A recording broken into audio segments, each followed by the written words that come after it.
Nobody believed in her cabin in the cave. Gunnar Holstad, who survived 11 Black Hills winters, warned her, "A cave is a grave. You'll freeze, and those boys will freeze with you." She had $9, 2 sons, and needed 5 cords of firewood she could not cut. On January 6, 1888, temperatures dropped to 38 below and stayed 10 days. But 5 months earlier, Ingrid Skarstad had never spent a single night without a timber roof over her head. She arrived at the claim in August of 1887 with everything she owned loaded on a borrowed cart. 2 trunks, 1 cast iron stove, a milk cow tied to the tailgate, 6 chickens in a crate, and 2 boys, Anders, 6 years old, and Lars, 4, sitting on the trunks with their legs dangling over the edge. The land stretched out before her in waves of brown grass and scattered pine. 160 acres. Her husband Eric had filed the claim 3 years earlier, paid the $14 fee, built a cabin that leaned slightly to the west. He'd promised her a real house someday. Stone foundation, glass windows, a porch where she could watch the boys play. Then the mine shaft collapsed in Deadwood, and Eric never came home. The cabin stood at the base of a limestone ridge, its tar paper roof already peeling, its walls gaps wide enough to see daylight through. Ingrid walked the perimeter slowly. She pressed her palm against the boards. They shifted under her touch. Anders tugged at her sleeve. "Is this our house now, Mama?" She looked at the cabin. She looked at her sons. She told him yes. That night, she lay awake counting what she had.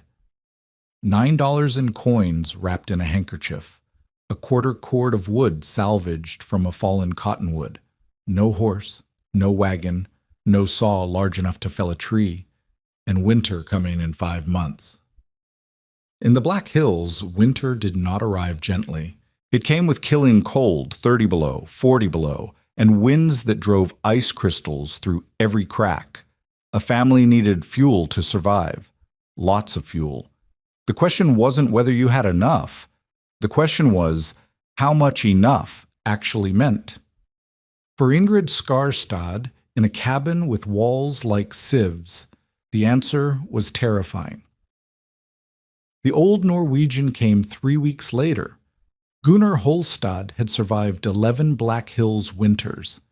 The first 2 fingers on his left hand were missing, claimed by frostbite during the hard winter of 1881, when the railroad stopped running and families burned their furniture to stay alive. When people in the settlement had questions about cold, they asked Gunnar. His word was final. He rode up to Ingrid's claim on a morning in late August, sent by neighbors who'd heard about the widow trying to prove up alone. He dismounted slowly, the way old men do when their joints have learned the cost of Dakota weather. He didn't greet her. He just walked the property, counting. He counted the woodpile, a quarter cord. He counted the gaps in the cabin walls. He lost track. He counted the days until first frost, 8 weeks, maybe 9. Then he turned to Ingrid, who stood watching with her arms crossed and her sons behind her. "You'll need 5 cords minimum," Gunnar said. "That's for a tight cabin. Yours isn't tight. You'd burn 6, maybe 7. He looked at her hands, calloused but small. "A strong man can cut and split a cord in 3-4 days. You're not a strong man." Ingrid said nothing. "The math doesn't work," Gunnar continued. "Even if you worked yourself to collapse, you'd get 2 cords cut before the ground freezes. 2.5 if God loves you. That leaves you 3 cords short." He glanced at the cabin again. 3 cords short is death. "I could buy firewood," Ingrid said. $8 a cord, delivered from Custer. You have $9. That buys you 1 cord and 1 meal. Then what?" She had no answer. Gunnar walked toward his horse, then stopped. He'd seen the cave.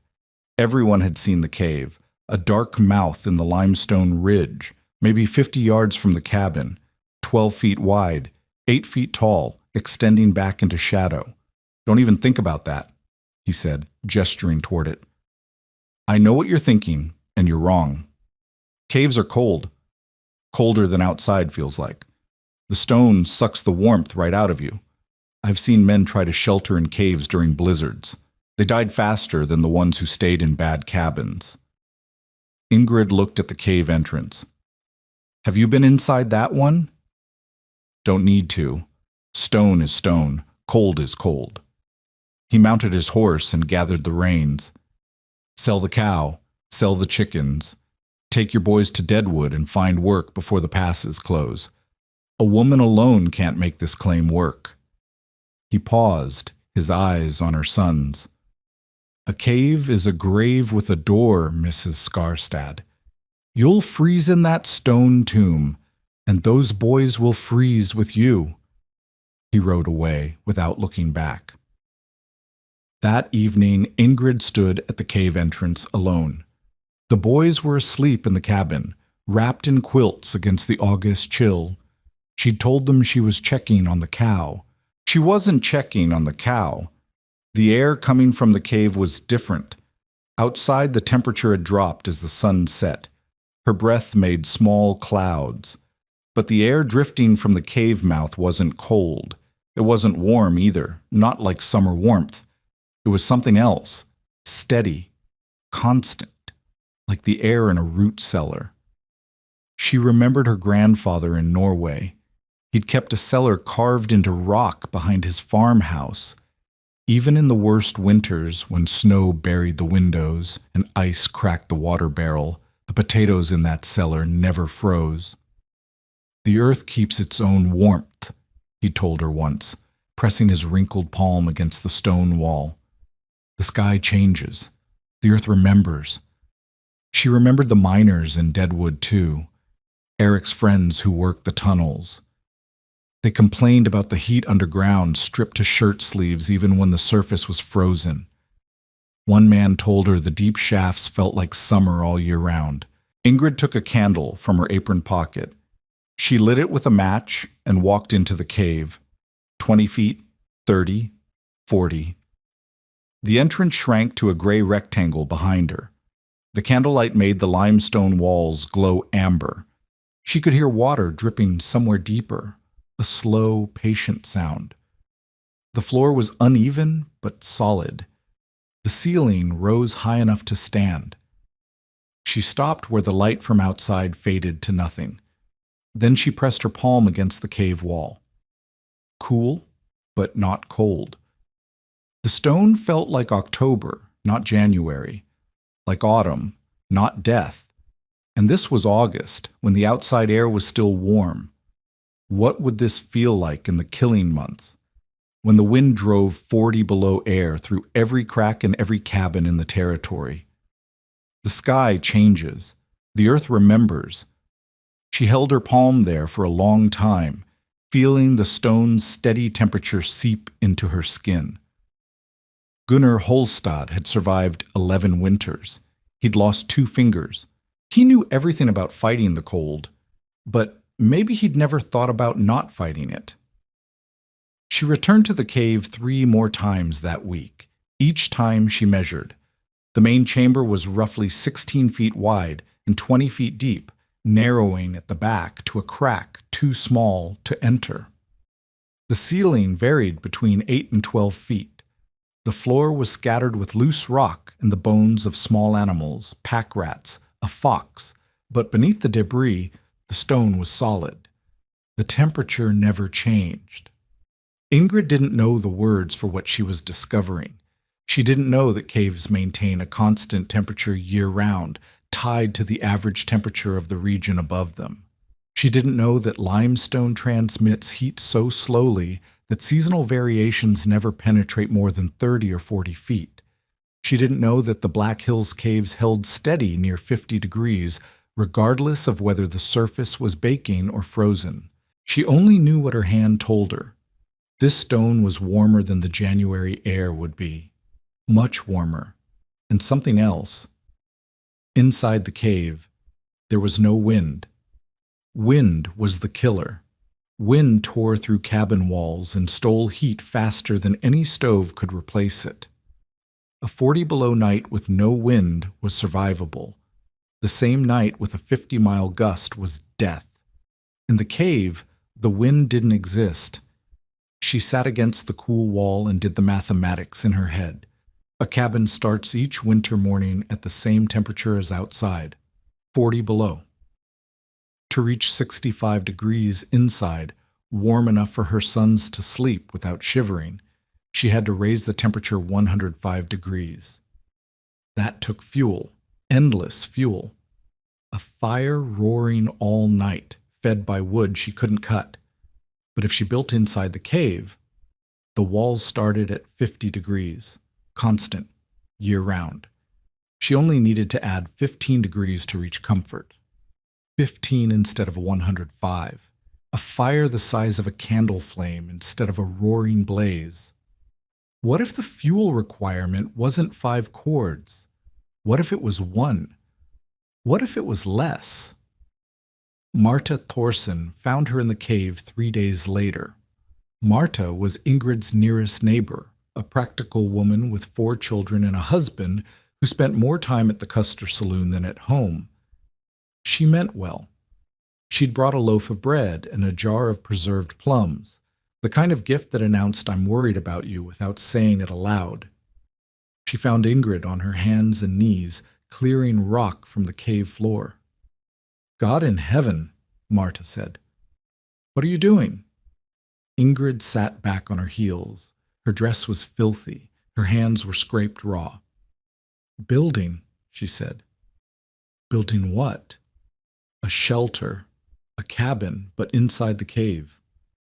Marta set down the bread and plums. She looked at the cave walls, dark, damp-looking, utterly unwelcoming.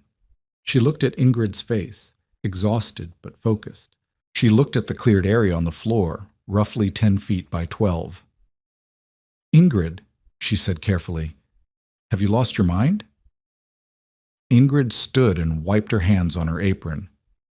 "The math doesn't work, Marta. I can't cut 5 cords. I can't buy 5 cords. In a regular cabin, my boys freeze to death. That's not a possibility. That's a certainty." "So you're going to freeze them to death in a cave instead?" "The cave isn't cold." Ingrid pressed her palm against the wall. "Feel this." Marta hesitated, then touched the stone. Her brow furrowed. "It's not cold," she admitted. "It's 50 degrees all the time, summer and winter. The earth keeps its own warmth." Ingrid pulled her hand back. "I'm going to build a wooden box inside this chamber, double walls stuffed with straw, sealed tight, a tiny stove to add just a little heat. If I'm right, I can survive the winter on less than 1 cord of wood." Marta stared at her. "And if you're wrong?" "Then I'm wrong. But if I do nothing, I'm certainly dead. At least this way I might live." Marta was quiet for a long moment. When she spoke again, her voice was gentle but firm. "The dampness will rot everything. Your boys will catch pneumonia. I'll seal the walls. The stove will dry the air. You'll suffocate. Caves have bad air. There's airflow, feel it." Ingrid gestured toward the entrance. "The cave breathes. People will talk. They'll say you've lost your mind with grief, that you're raising those boys like animals in a hole. Let them talk." Marta picked up the bread and plums. She looked at her friend, a widow, alone, building something impossible in a dark cave while winter approached. "I don't think you're crazy," she said finally. "I think you're desperate. And I think desperation makes people believe in things that don't work." Ingrid took the bread. "Maybe. But belief isn't going to kill my sons. 40 below weather is, and this cave will still be 50 degrees when that weather arrives." Marta left without another word, but at the entrance she turned back. "What about school? Anders should be in school." "There's no school until spring." "And when spring comes?" Ingrid didn't answer. She'd worry about spring if she survived until spring. Right now, all that mattered was January.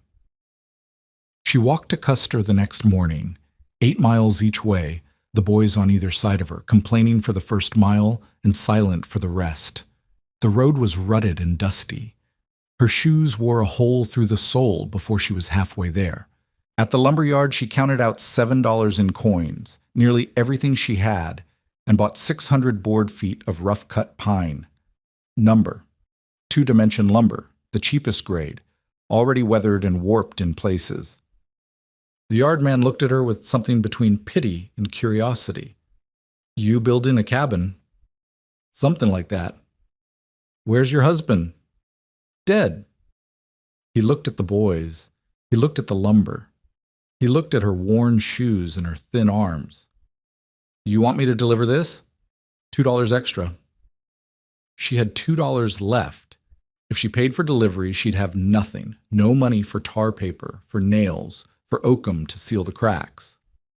"I'll haul it myself." She made 4 trips, 4 days of walking, 16 miles each trip, dragging lumber on a travois made from saplings. Anders helped pull.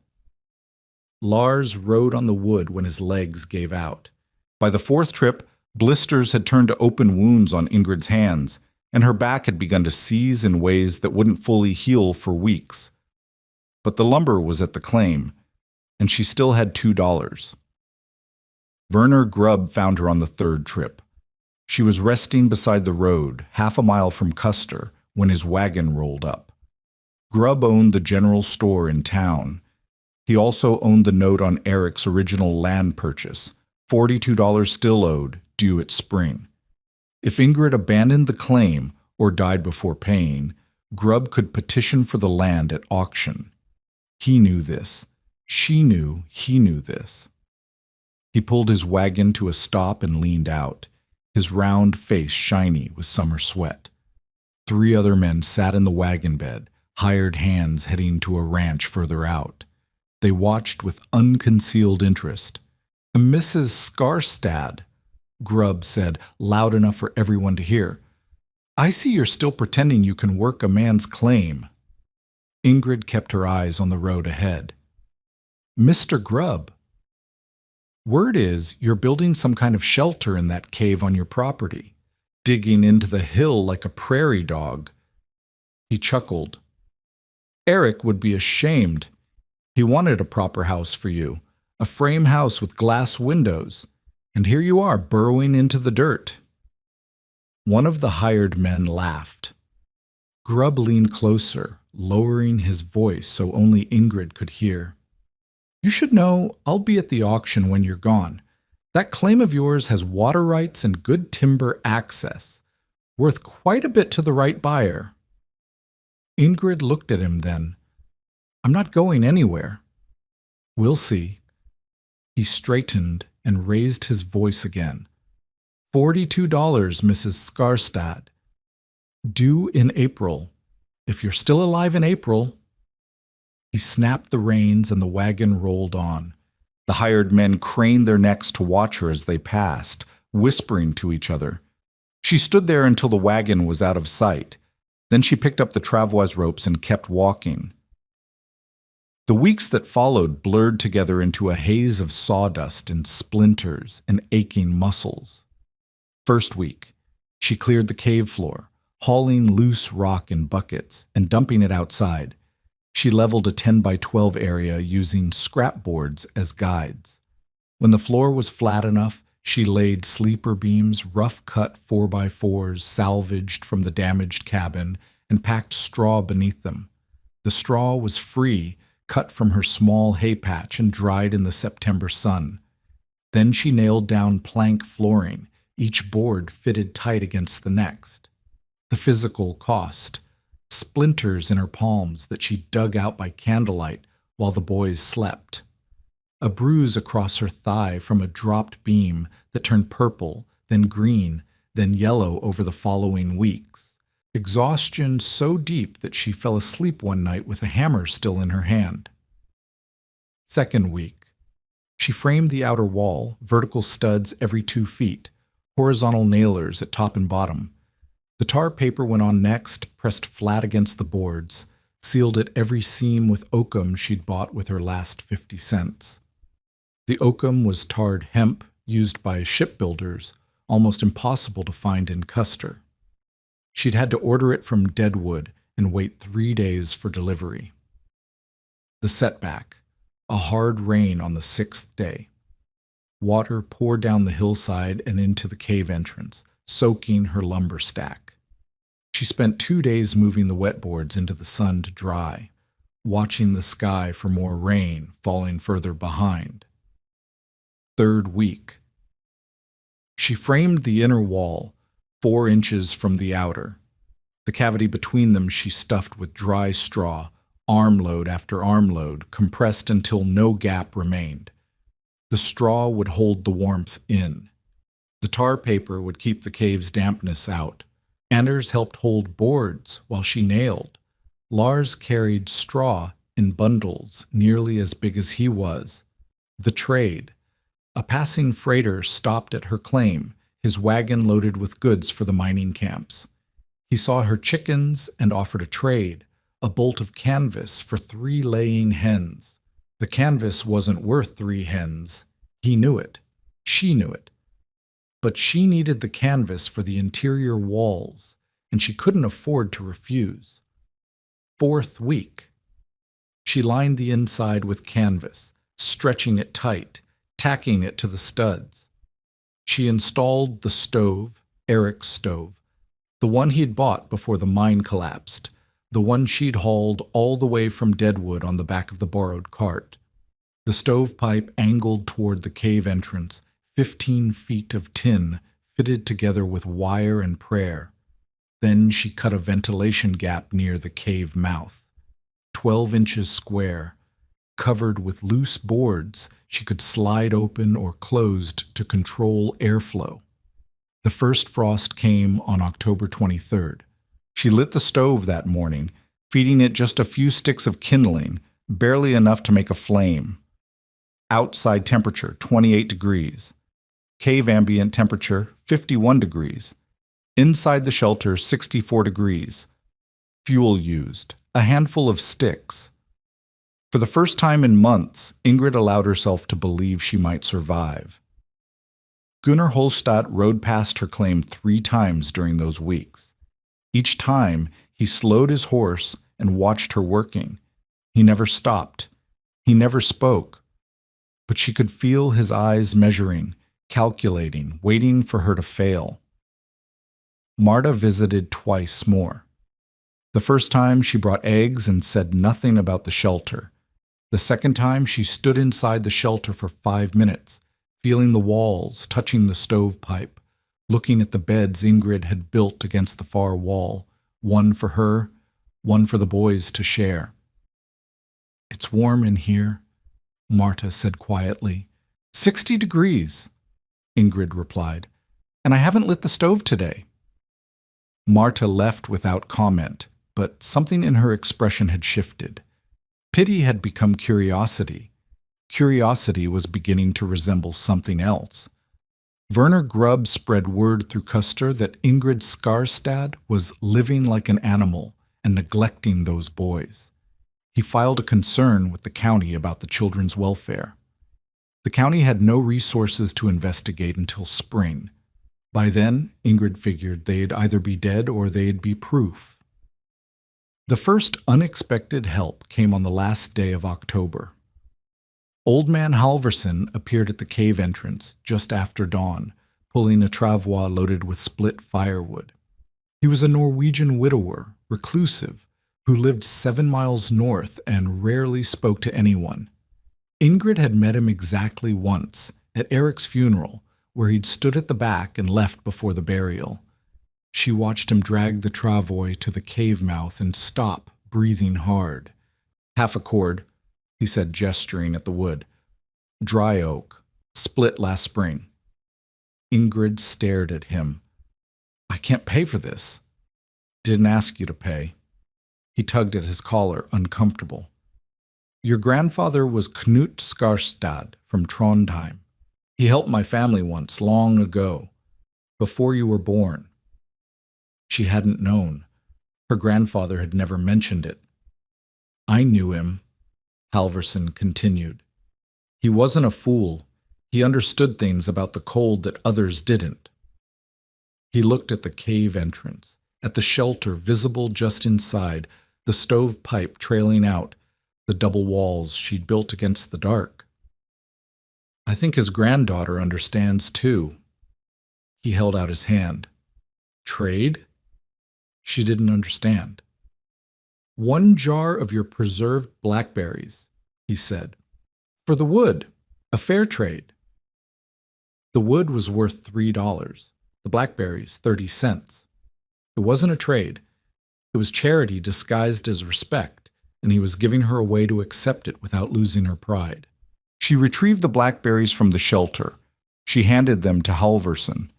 He nodded once, turned his travois around, and walked away without another word. That night she counted her fuel. A quarter cord she'd cut herself, half a cord from Halverson, 3/4 total. The conventional requirement for winter, 5 cords. Her calculation, if she was right, less than 1. If she was wrong, 3/4 of a cord would last maybe 6 weeks, and winter would last 5 months. November came with snow. December came with cold. The temperature dropped to -15, then -20. Wind screamed across the hills, piling drifts against every cabin, every barn, every structure that stood upright against the flat white world. Inside the cave shelter, Ingrid's thermometer read 68 degrees. She burned 1 small fire each morning, enough to boil water for oatmeal, enough to warm the shelter from 50 degrees to comfortable. The fire lasted an hour, then the stove cooled, and the cave walls held the warmth like a blanket. Her neighbors burned through their fuel at terrifying rates. Marta's husband hauled 3 loads from Custer in November alone, another $12 they didn't have. Gunnar Holstad worked his saw constantly, his breath white in the killing air, adding to a woodpile that never seemed big enough.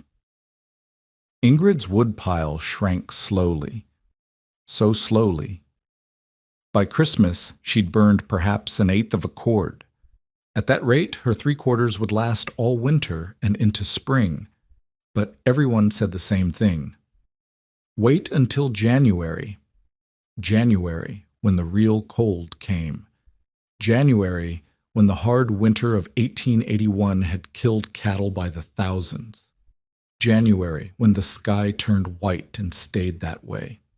On January the 5th, 1888, the temperature began to fall, and it did not stop falling. The morning of January 6th dawned gray and still. The thermometer outside Ingrid's cave read 12 degrees below zero. Cold, but not remarkable. Not yet. By noon, it read 22 below. By sunset, 31 below. By midnight, 38 below zero, and the wind had begun to scream. This was not a blizzard. Not a single storm that would blow through in a day and leave behind clear skies. This was something else, an Arctic mass that had formed over Canada and dropped south like a hammer, crushing everything beneath it. The cold front stretched 500 miles wide. It moved faster than a galloping horse, and when it arrived, it did not leave. For 10 days. Inside the cave shelter, Ingrid woke to the sound of wind tearing at the hillside above her.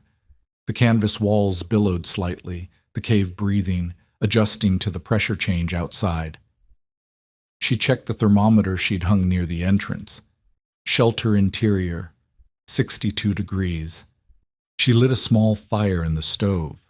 Within an hour, the temperature climbed to 66. She fed the boys oatmeal with the last of the molasses and wrapped them in quilts while they ate. Anders looked at the shelter walls. Is it bad outside, Mama? Yes. How bad? She didn't answer. She didn't know yet. None of them did. By January 8th, the temperature outside had not risen above 30 below zero for 48 hours straight. Ingrid rationed the firewood now, not because she was running low, but because she didn't know how long this would last. One small fire in the morning, one in the evening. The cave walls did the rest, holding their steady 50 degrees like a promise kept. The boys grew restless. Lars built towers from kindling scraps and knocked them down. Anders asked questions she couldn't answer. When will it stop? When can we go outside? Is it always going to be like this? She read to them from the Bible, the only book she owned until her voice gave out. She taught Anders to count to 100 in Norwegian. She let Lars pound on an overturned bucket like a drum until the noise became unbearable, and then she let him pound some more because at least he was laughing. The wind never stopped. Day and night it howled across the ridge above them, a sound like something alive and furious. But inside the cave, in the shelter Ingrid had built with bleeding hands and borrowed lumber, the howling was muted, distant. The mountain absorbed the wind's rage. On the morning of January 9th, Lars woke with a fever. His forehead burned under her palm. His breathing came in shallow, ragged pulls, a wet sound like something had settled in his chest. Croup. She'd seen it before, in Deadwood, in the cramped boarding houses where miners' children coughed through the winter. In a conventional cabin, she would face an impossible choice: keep the fire roaring to warm the sick child and burn through fuel that might run out before the cold broke, or conserve fuel and let the child shiver in temperatures that would make the sickness worse. Either path led to the same place. Either path could kill him. In the cave shelter, she faced no such choice. The temperature held at 64 degrees. She didn't need to choose between warmth and survival. She boiled water on the stove and filled the shelter with steam. She held Lars upright so he could breathe easier. She pressed cool cloths to his forehead when the fever spiked and wrapped him in quilts when he shivered. Anders sat in the corner, silent, watching his brother with wide eyes. "Is Lars going to die?" he asked. Ingrid looked at her younger son, 4 years old, his breath rasping, his small body fighting something she couldn't see. She looked at the shelter walls, the stove, the cave beyond. 50 degrees. Always 50 degrees. "No," she said, "he's not going to die." She didn't sleep that night. She held Lars against her chest and listened to his breathing, counting the seconds between each rattling inhale. The wind screamed outside. The temperature outside dropped to 41 below zero, the coldest reading she'd ever recorded. Inside the shelter, it never fell below 62. By morning, Lars's fever had broken. His breathing came easier. He asked for water, then for food. Ingrid fed him broth and wept where he couldn't see her. She learned later what happened in the settlement during those days. Werner Grubb's store ran out of firewood on January 8th. He burned furniture, chairs first, then a display case, then the counter where he'd leaned while mocking her on the Custer Road. By January 10th, he was burning inventory, bolts of fabric, wooden crates, anything that would catch flame. Gunnar Holstad, who had survived 11 winters, burned through his carefully stockpiled reserve by January 10th. He'd calculated for a normal winter, 5 cords, maybe 6. Not this. Not 10 days of temperatures that never rose above 25 below. He began cutting fence posts from his corral, feeding them to the stove one by one. His cattle huddled in the barn, their water frozen solid. Marta Thorson's cabin temperature dropped to 40 degrees even with the stove blazing. She'd run out of dried wood and was burning green pine that smoked and sputtered and gave off half the heat. Her children slept in their coats, piled together for warmth. Her husband had gone to Custer for more fuel on January 7th. The passes had closed behind him. He wouldn't return for 2 weeks, and the Hendricksons, a family 2 miles north, homesteaders from Minnesota, ran out of fuel entirely on January 9th. The father, a man named Olaf, had miscalculated badly. He'd counted on a mild January, on temperatures that would rise after the new year. When the cold came and stayed, his 3 cords vanished in a week. On the morning of January 9th, he told his wife he was going to the neighbor's place for help. Just half a mile. He'd be back in an hour. He never came back. They found his body in April when the snow melted, 60 feet from his front door. He'd become disoriented in the whiteout, walked in circles, and collapsed. His wife and 3 children survived only because a passing rider saw smoke from their chimney fade and broke down their door. They were burning the kitchen table when he arrived. January 12th dawned warm. After 6 days of killing cold, after 6 days of wind that drove ice crystals through every crack and gap, the temperature suddenly climbed. By mid-morning, it had reached the 30s, nearly 70 degrees warmer than the night before. The wind died. The sun appeared, pale but present. For the first time in almost a week, Ingrid could see the sky. She stepped outside the cave entrance and stood blinking in the light. The world was white, drifts piled against the hillside, the path to her ruined cabin buried, the landscape transformed into something alien and silent. Anders and Lars begged to come out. She let them stand at the cave mouth for 5 minutes, wrapped in quilts, their breath making small clouds in the almost warm air. "Is it over, Mama?" Anders asked. Ingrid looked at the sky. The warmth felt wrong, too sudden, too generous. The clouds on the western horizon were dark and moving fast. "Get back inside," she said. She spent the next 2 hours hauling firewood from her outside stack into the shelter. She moved the boys' bedding closer to the stove. She filled every pot and bucket with snow and brought them inside to melt. At 11 in the morning, the sky turned black. The second front hit with a sound like cannon fire. One moment the world was silent and almost mild. The next, the wind arrived at 60 miles per hour, driving snow horizontally, visibility dropping to 0 in seconds. The temperature, which had climbed to near 40 degrees, plunged 18 degrees in 3 minutes. Ingrid heard it from inside the cave, a roar that built and built until it seemed the mountain itself was screaming. She grabbed the boys and pulled them deeper into the shelter, away from the entrance, pressing them against the far wall. "Don't move," she said. "Whatever you hear, don't move." The wind found the cave mouth.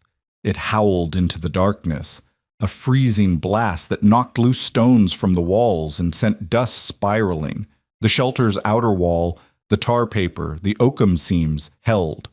The double walls did what she'd built them to do, but the cold came with the wind. For the first time since she'd built the shelter, Ingrid felt the temperature drop inside. Not much, from 65 degrees to 60, then to 58. The cave walls were absorbing the sudden assault, giving up their stored warmth to fight the cold that poured through the entrance. She lit the stove, fed it everything she could reach, kindling, small branches, scraps of bark. The fire blazed. The temperature stabilized at 59 degrees. Outside, the children's blizzard, the name it would carry for the next 100 years, was killing. She learned the full horror later. In those hours she knew only what she could hear, the wind, the cracking of ice, the distant sound that might have been thunder, or might have been trees snapping, or might have been something worse.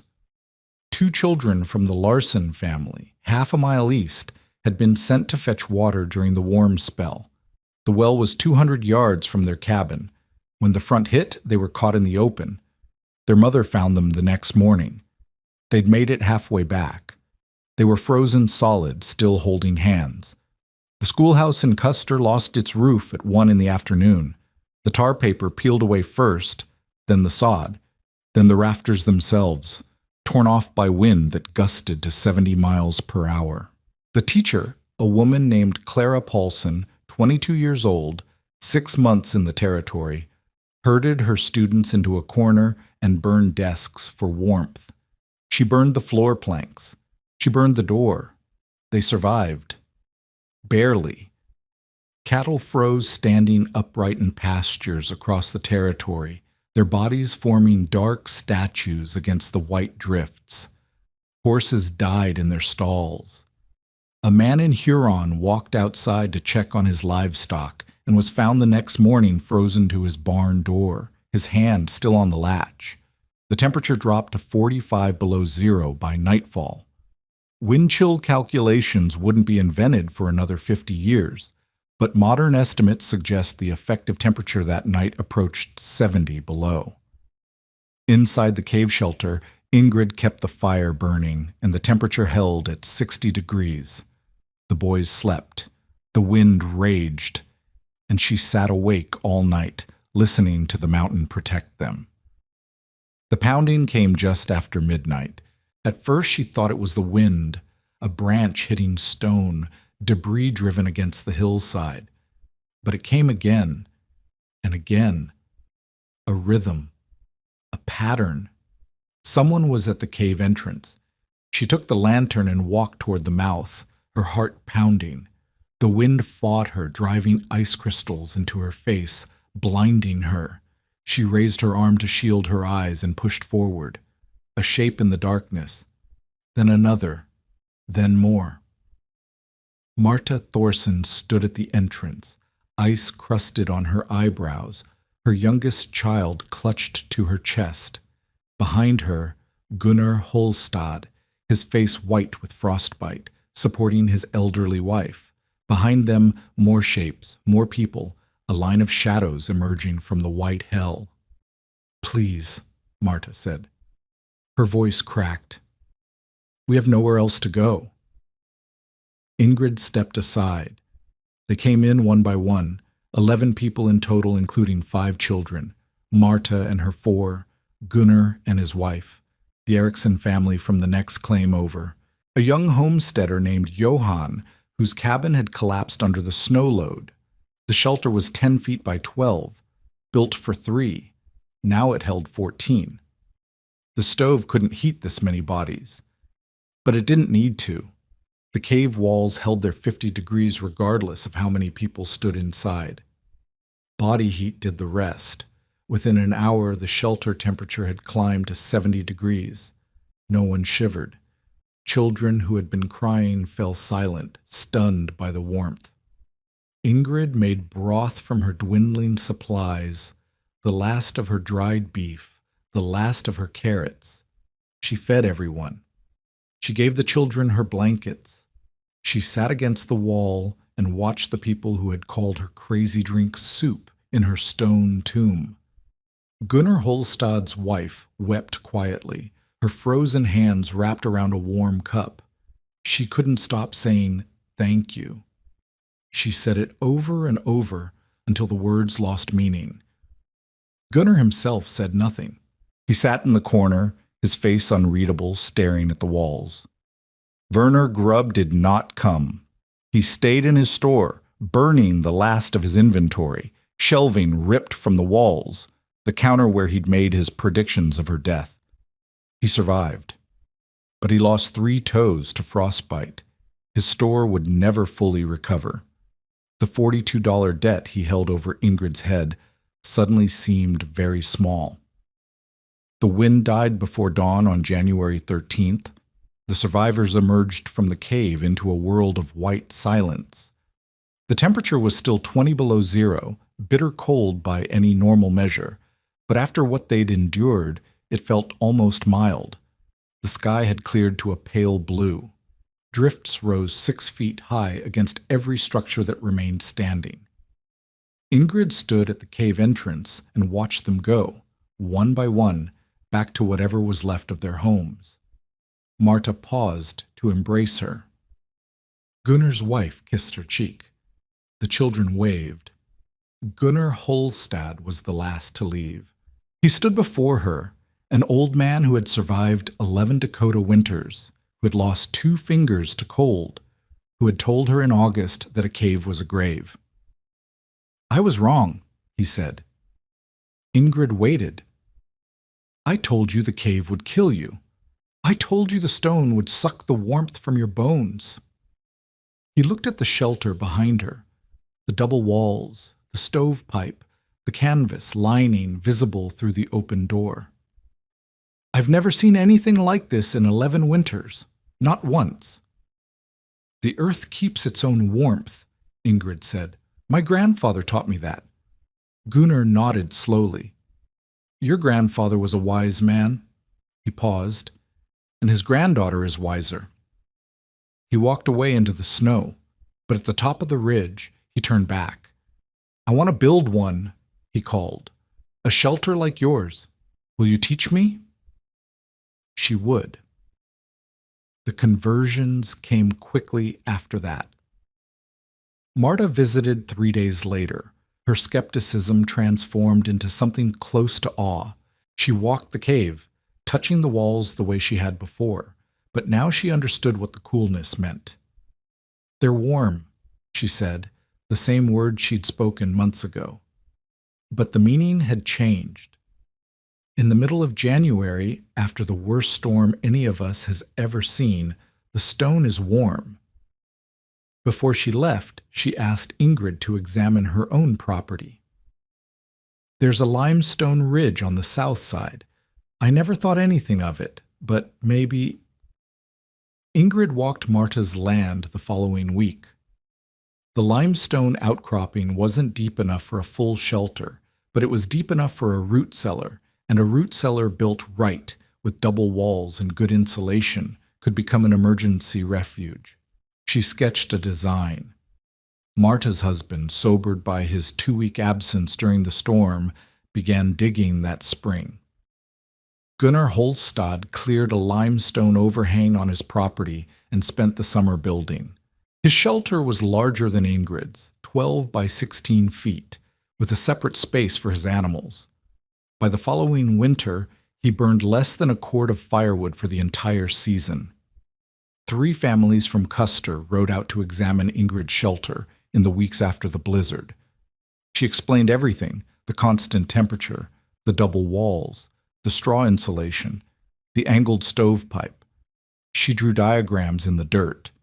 She answered every question.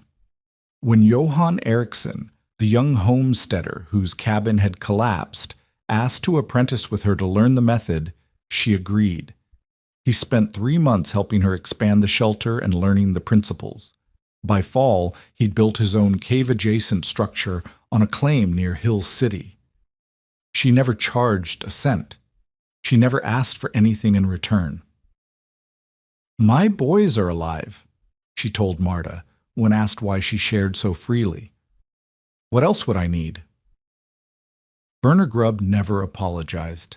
He limped through the spring on his damaged foot, 3 toes gone, his store half empty from what he'd burned to survive. He withdrew his complaint about Ingrid's children without comment. He stopped mentioning the $42 debt. Ingrid paid it anyway. In October of 1888, she walked into his store and counted out the coins on his counter, money earned selling vegetables from her summer garden. The cave's microclimate had protected her seedlings from late frosts, giving her a 2-week head start on every other farm in the county. Grubb took the money without meeting her eyes. "We're square," Ingrid said. She walked out and never entered his store again. By spring of 1888, word of the cave shelter had spread beyond Custer. 7 families adopted variations of Ingrid's design within 2 years. Some built into hillsides, others using double-walled techniques in conventional root cellars. The Deadwood newspaper published a brief article in March noting a Norwegian widow's unusual method of winter habitation. Ingrid answered every letter she received, explaining the principles in plain language. She never asked for payment. She never claimed to have invented anything. "The earth was always warm," she told visitors. I just listened to it. Ingrid Skarstad proved up her homestead claim in 1892 and remained on the land until her death in 1923 at the age of 64. Anders and Lars both reached adulthood. Both stayed in Dakota. In her later years, Ingrid expanded the cave shelter into a full underground home with 3 rooms and a stone chimney. She never rebuilt a conventional cabin.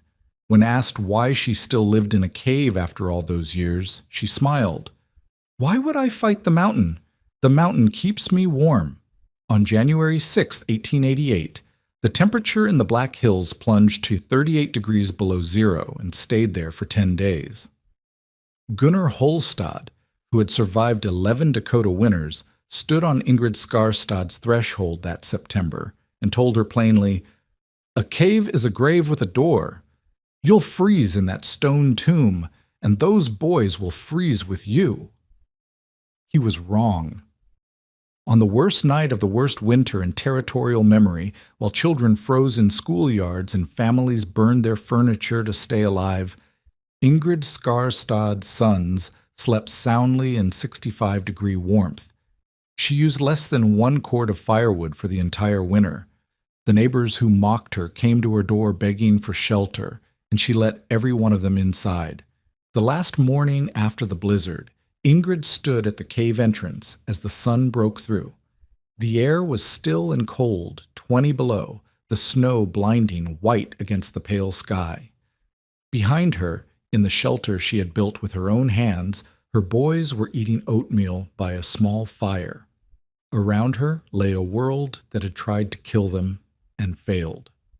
She pressed her palm against the cave wall one more time. Cool, steady, warm enough to save them all. The earth keeps its own warmth. Ingrid Skarstad had listened, and her sons were alive.